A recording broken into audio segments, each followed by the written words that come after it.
Opens with Lizzie, a grieving woman on the verge of divorce, because her declining mental health has created a rift between her and her husband, Mike. She has a son named Tommy, and used to have a daughter, but the little girl died, and Lizzie is still trying to cope with her grief till this day.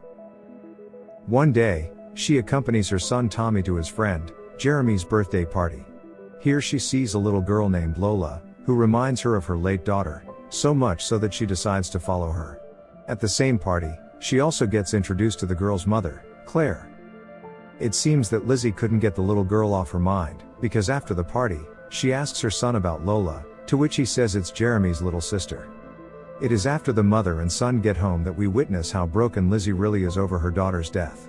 She relies on medication and would cry every night over it. In fact, she misses her daughter so much that she goes and stalks Lola the next day, by watching her after school and snapping pictures in secret.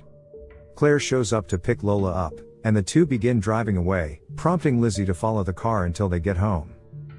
That night, she has dinner with Tommy and her parents, during which she announces that she has a date. But being the creep that she is, she instead goes to Claire's house later that evening, and sneaks through the gate. As she enters the property, she sneaks past Lola's father and Jeremy. The woman watches as little Lola dances around the pool, until the little girl spots her and falls into the water in shock. Lizzie panics and goes to rescue her, but the little girl starts freaking out. Luckily, the entire scene was simply Lizzie's shower thoughts, and never actually happened. The following day, Tommy seems annoyed when her mother asks him to celebrate the birthday of her late daughter, who died 7 years ago. Around the same time, Lizzie discovers that Claire is putting her house up for sale, and an idea springs to mind. She comes over to Claire's and pretends to be interested in checking out the house, so the two schedule a house tour. Here we learn that Claire doesn't even remember Lizzie's name, which shows that they just met at Jeremy's birthday party. Plus, Claire's family are moving to Perth. That evening, Lizzie actually goes on a date with a gentleman and even goes home with him. However, things turn awkward because she realizes that she's too mentally unstable to start a connection with someone, so she leaves. The next morning, she shows up for Claire's house tour, and keeps stealing glances at Lola, who is out swimming. During the tour, she tells Claire that she works as a successful manager for a company, impressing Claire. Not long after, when Claire shows her around upstairs, Lizzie stares at a picture of Lola for far too long, and asks here and there about how Lola feels about the family moving. According to Claire, Lola couldn't be more excited about the move. When Claire's husband comes home, they all gather downstairs to greet him, including Lola. This is the first time that Lizzie talks to the child. After seeing Lola head upstairs, Lizzie excuses herself to the bathroom, but goes to see Lola instead. She starts brushing her hair, then looks in the mirror and creepily says they look alike. Of course, Lola is completely oblivious to how weird this whole thing is. Sometime after, Lizzie returns downstairs and says that she will consider buying the house. They also schedule another playdate for Tommy and Jeremy per the two boys' requests, and thus, Lizzie is going to take them ice skating soon. When they come over to Lizzie's parents' house after, Lizzie reveals that she has no actual interest in buying a new house, upsetting Tommy because he feels betrayed. He claims that he feels sick living in Lizzie's cramped apartment because it's depressing to hear her cry every night, and her mental health is such a mess that she hasn't been a good mother. Tommy then expresses that he wants to live with his dad instead, breaking Lizzie's heart. Seeing Lizzie cry, her parents give her an intervention, and says that Tommy is perhaps better off living with his dad. This causes Lizzie to spiral, but she eventually calms down and takes the advice. The next scene takes us to Lizzie's place of work, which reveals to us that she is not a successful manager after all. She is simply an employee at a makeup studio. Here she asks her superior to give her a day off, claiming that her son has fallen ill. But after the shop lets her off for the day, she actually goes to the ice skating rink, where she watches the children ice skate alongside Claire. When Claire gets distracted by a phone call, she takes the opportunity to jump inside the rink to teach Lola how to skate. It doesn't take long for her to hold Lola, and put their faces close together. Even creepier, she begins moving to kiss Lola, right when a random skater crashes into them, causing Lola to fall and hit her head against the rink barrier. Claire freaks out and moves to rescue her daughter. She clearly blames Lizzie for this because Lizzie's moving too fast, and acts cold towards her as they pack up to leave the rink. Lizzie attempts to make things up by offering to babysit Lola and Jeremy, so that Claire and her husband could go on date night, but Claire isn't too keen on the idea.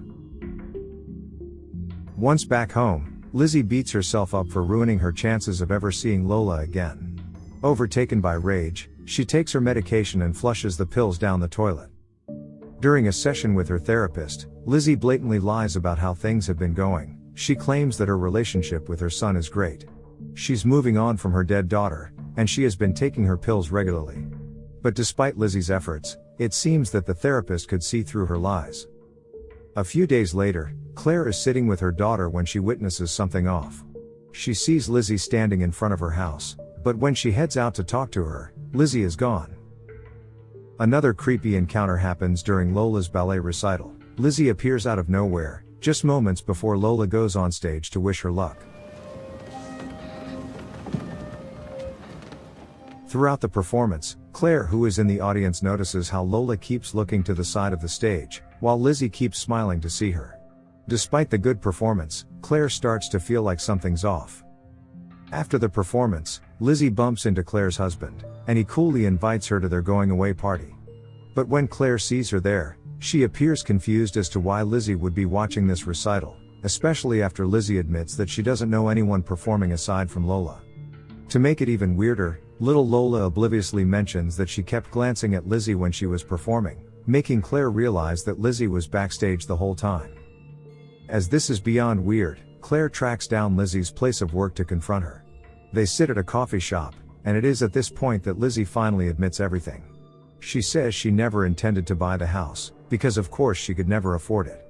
Moreover, her reason for approaching Claire was because she's convinced Lola is her daughter. Here she reveals that she lost her daughter in a hospital fire 7 years ago, and there might be some confusion amid all the panic, therefore Lola might actually be hers and not Claire's. Of course, Claire thinks she's insane and needs psychiatric help. Not only that, Claire tells her to stay away from her family before leaving. The next thing she does is propose to her husband that they should call the police on Lizzie.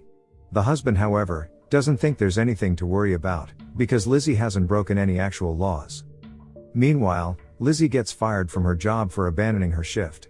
Her salty manager sends her off with an insult, saying that she hopes Lizzie is a better parent than she is an employee. This angers Lizzie, so she grips the woman's wrist really hard, before she snaps out of it and leaves the room. Despite it all, Lizzie still isn't done. She finds Lola at a kid's birthday party, and takes her on a boat ride. Not long after, Claire calls the homeowner to check up on her daughter, and gets casually informed that Lola just went for a walk with one of Claire's friends. Hearing Lizzie's name causes her to panic, and she heads to the scene straight away. On the boat ride, Lizzie admits to Lola that she lost her daughter, and asks if Lola remembers her, which the little girl says no to. Later on, when Claire gets to the party, she finds Lola back and unharmed, so she takes a sigh of relief. Claire then asks what they were talking about on the boat, to which the little girl replies babies. At the same time, Lizzie has just got back home to find her entire family and her therapist in the living room. Apparently, she never picked Tommy up from soccer practice, so the school called Mike, the ex-husband, to pick him up. Seeing this negligence, he finally decides to take Tommy to live with him, causing Lizzie to get defensive, stating that her mental health has been improving and she has a stable job. But this attempt to lie doesn't go over well, because her parents received messages from Lizzie's boss stating that Lizzie has been fired. The boss tried to reach Lizzie, but she wasn't picking up her phone, so she reached Lizzie's parents instead.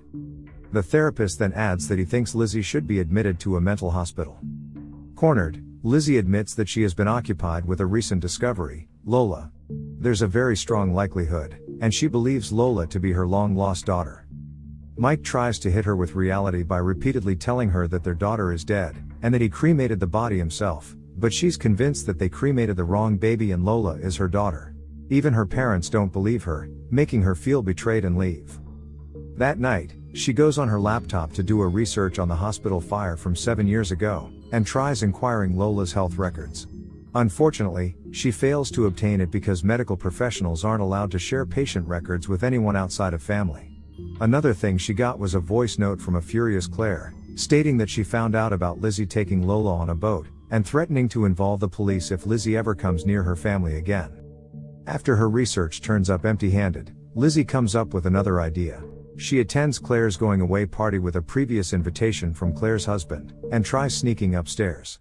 However, Claire's friend stops her, assuming that Lizzie is looking for the bathroom, and points her to the right direction.